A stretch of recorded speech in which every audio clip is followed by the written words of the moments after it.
안녕하세요. 역사를 누리다입니다. 이번 편은 신장 위구르의 역사, 신장 위구르 자치구를 살펴보겠습니다. 신장 위구르 자치구는 중국 서북쪽 끝에 위치한 인구 2,500만 명이 살고 있는 자치구입니다. 자치구의 주류 민족은 45%를 차지하는 튀르크계 위구르족이며 한족은 40%가 살고 있습니다. 이것은 중화인민공화국이 국공내전에서 승리한 이후 신장에 란신철도를 부설하고 스촨성 간수성 일대에 살던 한족 농민들이 대거 서부로 이주하면서 한족이 늘어난 것입니다. 또한 중국에서 대약진 운동과 문화 대혁명 중에 카자흐인, 키르기스인, 러시아인이 대거 소련 영토로 망명하면서 신장 위구르 자치구에서는 한족이 위구르인과 비슷한 규모의 다수 민족이 되었습니다. 중국의 성급 행정구역 중 가장 면적이 크고 카자흐스탄, 몽골, 키르기스스탄, 타지키스탄, 파키스탄, 인도와 국경을 접하고 있습니다. 고대에는 인도 유럽계 토아라인들과 샤카족들이 살던 곳이었습니다. 기원전 2세기 흉노연맹의 제2대 선우인 묵돌선우가 월지를 공격하면서 토아라인들과 샤카족들이 세운 도시국가들은 흉노에 복속했습니다. 이후 전한의 한무제 시절 장건의 보고에 의해 흉노가 도시국가들과 교역하거나 조공을 받으며 이득을 얻고 있다는 사실을 알게 됐습니다. 기원전 104년에서 102년, 전하는 흉노와 전쟁을 벌이기 전 흉노의 오른팔을 자른다는 계획 아래 이광리 장군이 지휘하는 원정군을 보내 군마를 징발하고 도시국가들에서 흉노 주둔군을 몰아냈습니다. 그러나 현지인들의 비협조 때문에 보급이 힘들어지자 전하는 죄수들과 고아들을 서역에 주둔시키고 둔전과 서역도호부를 설치했습니다. 이때 둔전 경작은 탈인분지에서 장안까지의 거리가 너무 멀어 보급의 비용이 많이 나가는 문제 때문에 만들어낸 방식인데 비용 절감 효과가 입증돼 삼국시대 이후로 중국 전역에 확대됐습니다.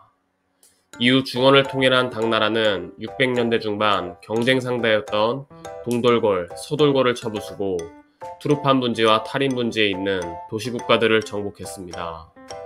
당나라는 호탄의 우전도독부, 카슈가르의 소륵도독부, 카라샤르의 언기도독부, 쿠차의 안서도독부를 설치하고 탈인 분지와 투르판 분지 영토를 관리하도록 했는데 이를 안서사진이라 했습니다. 이후 660년대에서 730년대까지 당나라와 티벳 제국은 탈인 분지와 투르판 분지의 지배권을 놓고 계속 전쟁을 벌였습니다. 670년 티벳 제국의 명장 가르친닝이 이끄는 티벳군이 대위천 전투에서 당나라 서린기의 대군을 괴멸시키자 당나라는 나당 전쟁에 파견 보낸 병사들까지 동원해 티벳군과 맞서야 했습니다. 당나라를 궁지에 몰아넣은 티벳은 690년대까지 탈인 분지 등의 영토를 안정적으로 유지할 수 있었습니다. 8세기 초에는 이슬람 제국이던 우마이야 왕조의 팽창으로 티베트 제국의 동맹이던 서돌골족이 약화된 틈을 타 744년 보선지가 지휘하는 당나라군이 티베트 제국의 돌골 동맹군을 괴멸시키고 당나라의 서역 통치 영역이 확대됐습니다. 이후 750년 보선지는 타슈켄트를 점령하고 사시 왕국의 왕을 생포했습니다. 사시 왕국의 왕은 평화적으로 물러났지만 보선지는 군대를 보내 살인 약탈을 자행했고 사시왕을 장안으로 압송시켜 처형하자 사시왕의 아들은 아바스 왕조의 구원을 요청했습니다.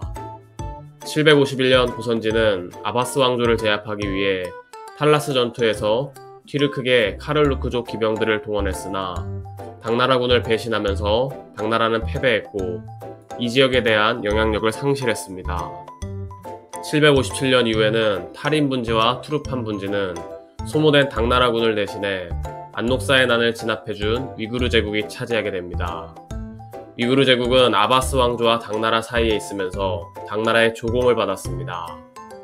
위구르 제국은 중국 문화와의 동화를 선택하는 대신에 소그드인들의 문화를 받아들이고 마니교를 국교화하였으며 초원에 거주하는 북방 유목 민족에 많은 영향을 미쳤습니다. 이후 근세에 들어 티무르 제국의 초대 아미르인 티무르가 원나라의 복수를 위해 명나라를 정벌한다는 계획을 세웠지만 원정 중에 병사했습니다. 당시 티무르 제국과 명나라는 서로 국경을 맞대고 있던 것이 아니었고 두 제국 사이에는 모글리스탄 칸국이 있었습니다. 티무르 제국의 정복 전쟁은 명목상으로 이슬람 지하드를 표방했지만 실질적으로는 원나라를 복구시킨다는 목표가 핵심이었습니다. 이때 원나라의 계승국 상당수가 멸망한 것을 계기로 오늘날 중앙아시아의 여러 튀르크계 민족들이 흥기하기 시작했습니다. 이후 1756년에서 59년 청나라 6대 황제 걸륭제 시절에 준가르 칸국이 내분에 시달리는 틈을 노리고 이를 정벌했습니다. 걸륭제는 옛 준가르 칸국 영토에 새로운 강역이란 뜻의 신강이란 이름을 붙였고 총통일이 등처 장군으로 하여금 통치하게 했습니다. 이후 1911년 신해혁명으로 청나라가 붕괴되면서 군벌 시대에 들어섰고 위구르는 여전히 중화민국 북양정부의 영역으로서 양정신, 진수런, 성스차이 등 한족 군벌에게 통치당하게 됩니다. 이 시기 위구르 민족주의가 태동했는데 위구르인들은 터키인과 러시아 타타르인 교사들을 동티르키스탄으로 초빙하면서 이슬람 학문과 서구의 최신 학문을 동시에 배우며 튀르크 민족주의를 확립해 나갔습니다.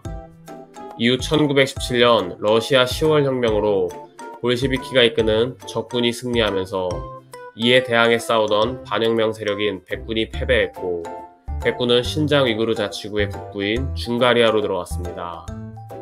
양정신은 계략을 써서 백군 지도자 안넨코프를 죽이고 적군을 불러들여 백군을 알타이 산맥으로 몰아냈습니다. 백군을 몰아낸 것을 계기로 양정신과 소련 사이에는 관계가 친밀했는데 동튀르키스탄을 통치하면서 위구르인들이 하나 되리라 기대했지만 위구르인들은 계속해서 러시아인들과 투르키스탄 주민들과 교류하며 튀르크 민족주의를 배우고 위구르 민족주의를 확립해 나갔습니다. 이후 1928년 양정신이 국민당의 사주로 살해된 틈을 타 양정신의 부하였던 진수런이 집권했습니다. 1931년에는 중국인 경찰서장이 위구르인 여성에게 집적거리다가 분노한 위구인들에게 살해당한 것을 계기로 회족군벌 마중잉을 끌어들이며 봉기가 일어났는데 마중잉이 이끄는 회족기병 수백 명이 진수런의 군대를 축출했습니다. 이후 1933년에는 진수런이 마중잉을 토벌하기 위해 신강육군 군관학교장 성스차이를 신강성도인 디화로 집결시켰습니다.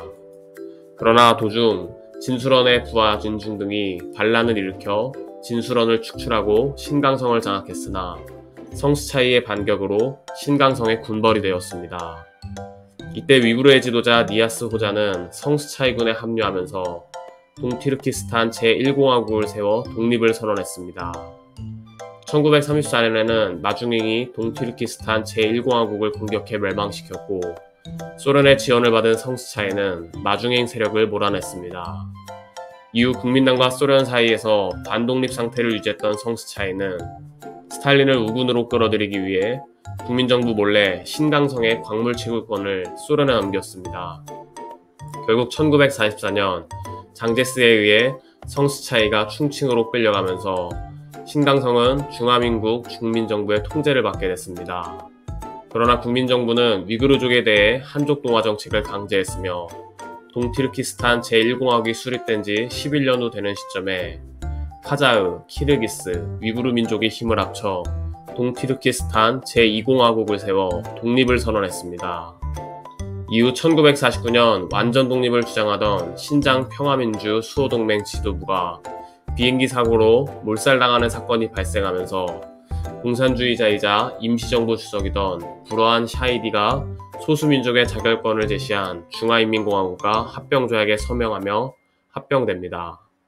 결국 동튀르키스탄은 중화인민공화국 영토가 되었고 1955년부터 신장 위구르 자치구라고 불리게 됐습니다.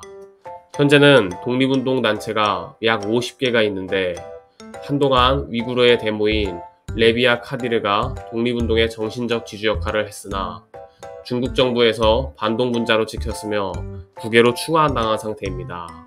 이후 레비아 카디르 한 명으로는 위구르인들의 의견을 전반적으로 반영하기에 한계가 있다는 지적이 생기자 티벳 망명정부를 벤치마킹해 독일 미넨에서 세계 위구르 회의를 설립했습니다. 이번 영상은 신장 위구르의 역사인 신장 위구르 자치구에 대해 알아봤습니다. 애청자분들의 구독, 좋아요 감사합니다.